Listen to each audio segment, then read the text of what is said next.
जीवन के हर क्षेत्र में सफल होने के लिए निर्धारित लक्ष्य की आवश्यकता होती है।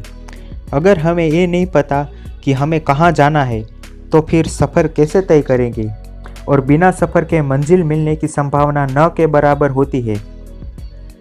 सही दिशा के अभाव में व्यक्ति खूब मेहनत करने के बावजूद भी आर्थिक समस्या से जूझता रहता है। सही दिशा की जानकारी ही सफलता प्राप्ति की ओर पहला पड़ाव होती है। जीवन को व्यतीत करना या जीवन को सफलता के साथ जीने में बड़ा अंतर है।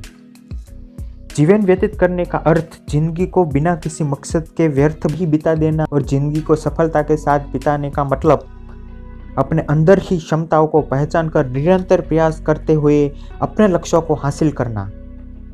सही दिशा का चयन और लगातार किए गए प्रयासों से ही हम अपनी महत्वाकांक्षाओं को पूरा कर पाएंगे। जब तक हम खुद को अयोग्य समझेंगे, तब तक आगे बढ़ना कठिन होगा। अपनी क्षमताओं को पहचानिए और उस दिशा में लगातार प्रयास करते रहिए। और सबसे महत्वपूर्ण, हमें अपनी आदतों में बदलाव करना होगा। प्रेरणादायक किताबें पढ़ना और लिखना जैसी आदतों को अपने व्यवहार में शामिल करना होगा। अपने समय को उपयोगी बनाने की कोशिश करें और ऐसे काम में लगाएं जो हमारी काबिलियत में ज़्यादा से ज़्यादा बढ़ोतरी करे और हमारी आर्थिक स्थिति को बेहतर बनाने में हमारी मदद करे। काफ़ी बार हमें लगता है कि मुझे मौका मिलता तो मैं बहुत कुछ कर पाता, या अगर मेरे साथ किसी का सपोर्ट होता तो पता नहीं क्या क्या कर जाता, वगैरह वगैरह। लेकिन वास्तव में यह सब हमारे आलस्य और काम को टालने की आदत को दर्शाता है। आप देखेंगे, जिन लोगों ने इतिहास रचा है, उन्होंने विपरीत परिस्थितियों में भी धैर्य और साहस को बनाए रखा और निरंतर आगे बढ़ते रहे। अपनी कल्पनाओं को साकार बनाने में लगातार जुटे रहे और पूरी दुनिया में अपनी पहचान बनाए। हम सबको एक बात अवश्य रूप से जान लेनी आवश्यक है कि सफल लोग उस वक्त भी अपने काम में कार्यरत रहते हैं जिस वक्त हम सब आराम कर रहे होते हैं और टीवी के सामने अपना समय खराब करते हैं और अपने समय को अनुपयोगी वस्तुओं में लगाते हैं। हम सफल लोगों की संपत्ति, दौलत, रहन सहन और उनका लाइफस्टाइल देखते हैं। उन सब बातों को पाने में उस व्यक्ति ने कितना संघर्ष किया है, कितनी मुश्किलों का सामना किया है, वो हमें नज़र ही नहीं आता।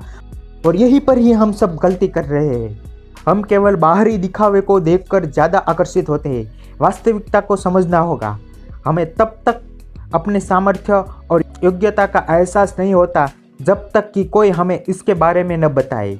और ये भी सच है, जब कोई हमारी मदद करता है तो हम समझने को तैयार ही नहीं होते। इसलिए इंतज़ार करना समझदारी नहीं होगा कि कोई आए और हमें आगे बढ़ने के लिए प्रेरित करे। हमें खुद ही प्रयास करना होगा और खुद को आगे बढ़ने के लिए प्रेरित करना होगा। सही दिशा का चुनाव कर निरंतर प्रयास करते रहना होगा। हम सब में साहस, उत्साह, जुनून, दृढ़ संकल्प और विश्वास भरपूर मात्रा में होता है। बस ज़रूरत है कि सही समय पर उन गुणों को उपयोग करके अपनी काबिलियत को बढ़ाते हुए आर्थिक स्वतंत्रता हासिल करना। अगर हम में खुद में बदलाव लाने की हिम्मत नहीं है तो हमें भाग्य को दोष देने का कोई हक नहीं। हम सब ईश्वर की सहायता के बगैर कामयाब नहीं हो पाएंगे। तो अच्छा यही होगा कि परमात्मा को अपने प्रत्येक कार्य में शामिल करें और समय समय पर उनका धन्यवाद करते रहें। दोस्तों, अगर आपको ये बात अच्छी लगे तो कमेंट बॉक्स में ज़रूर बताएं।